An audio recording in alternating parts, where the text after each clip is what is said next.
All right, Nicole. Hey, nice Dan. to meet you. Nice to meet you. So tell me, who do you work for? Like we've been dealing with your company for a long time at Maintenance Care. So tell me a little bit about Marquise. Yeah, so Marquis Hospitality is a division of Compass Group, and we serve long-term care and retirement sectors. And we primarily provide food service, hospitality services, EVS, environmental, laundry. So any type of service you can outsource to an organization, we would take it on outside of anything that's a care capability. So what we like to do is work with organizations that really want to focus on delivering the best care and allow us to focus on delivering the best resident experience. And I know I've been to some of there's been food tastings and things like that I've been to, and the food's great. And so now, how many homes are you in Canada, like approximately? What's your... We have right now over 200 partnerships across Canada, so Wow. It's been great. Yeah, and so have you seen the marketplace change in the recent years? Like what have you seen as far as trending in senior care for ownership and so on? So many changes. It's sometimes hard to keep up with them, honestly. But from a resident experience perspective, what we're really seeing is, of course, lots of innovation, lots of technology coming into the space. And then what we're also finding is that, this aging population is very much in shift, right? So tomorrow morning, we're actually delivering a session on the evolving baby boomer. And our division, which is called E15, it's our Insights and Research Division, they have accumulated all this research and all these insights, and we're going to be sharing that tomorrow morning. That's incredible.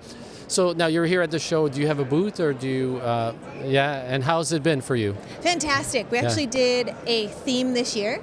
We called it the Marquis Diner. So it's a 50s style diner. We've got 50s style food. Tomorrow we're serving up milkshakes and donuts. We got the 50s music. It's this nice vibe. And we're tying it into, we thought about the boomers, and we were like, the boomers were teenagers in the 50s and 60s. So let's bring it for the boomers. I like it. So now you talked about the DISC assessment, and that's a bit of what you do. So tell me about that. What is DISC assessment? Yeah, our organization, across the board at Compass is very focused on human behavior and how do we tie that into the best service delivery that we can offer. And before I joined Compass Group, I actually became a trainer on DISC. So I'm a certified trainer on DISC behaviors. And it's just been a great aspect of what we do. We utilize it within our team. We utilize it on our leadership team. It's a part of every conversation. Yeah, and so it improves communication between team members because you understand what kind of person, how to communicate to somebody differently based on their personality. I want it fast, or I want it slow, or I want more detail or less detail. So what kind of would a home be able to benefit from that? Like personnel, how would they go about getting some training related to that? Yeah, so a couple of things. Right now I'm completing my master's degree in educational leadership, and one of the things that I've been researching is how does the DISC personality assessment training tool help leadership teams within long-term care with retention and engagement. And what I'm finding is it hasn't really been done. Wow. So there isn't a lot of research that's documented on how this tool can support leadership teams. However, it has been researched in other industries like education, healthcare, industry, right? And so how are we in long-term care any different, right? We can certainly tap into the DISC resources and the training, right? So if a home wanted to get started on DISC training, there are a vast number of trainers available, within your own province, within Canada. You can do it virtually, you can do it in person. Yep. I think the best, experience is always in person. What did you think? Did you do it in person? Yeah, we did it in person. I've had some background with it from other previous lives, so I knew about it, but we use it at our company, and we just found that all our managers just started to interact a lot more productively together, and it was less competition and more about opening up. Now, there were some obstacles initially, as people don't want to share things. They think they're hiding to, it's like, well, it's not me, I'm not like this, but they are who they are, and it does bring out a little bit of that, but the results have been amazing for us. So yeah.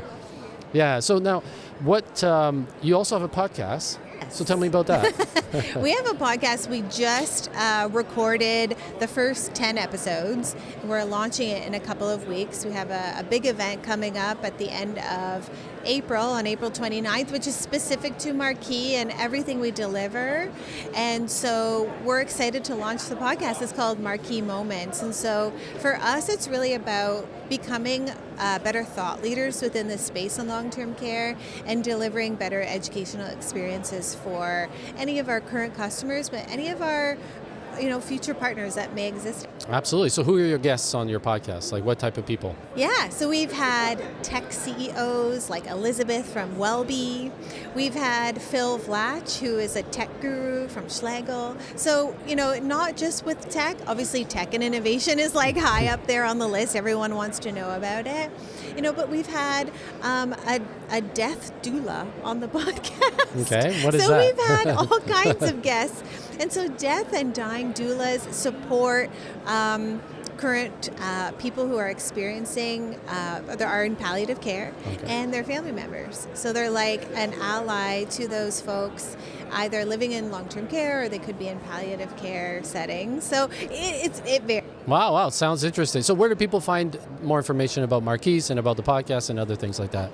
So we're going to be launching it soon. What I can say is if people want to reach out to me on LinkedIn, they can find me. My name is Nicole Belanger. And I try to, provide as much information and education I can on LinkedIn. It's a really great platform to be able to share, some insights there. So certainly connect with us there. And absolutely. If you want to be on the podcast, we'd love to have you. Well, let's connect for sure. And look, maybe we could do a longer-term podcast outside of this environment. But it's been great talking to you. Thank you, Nicole. Absolutely. Thank you so much, Dan. Thanks for having me. Thank you. Bye.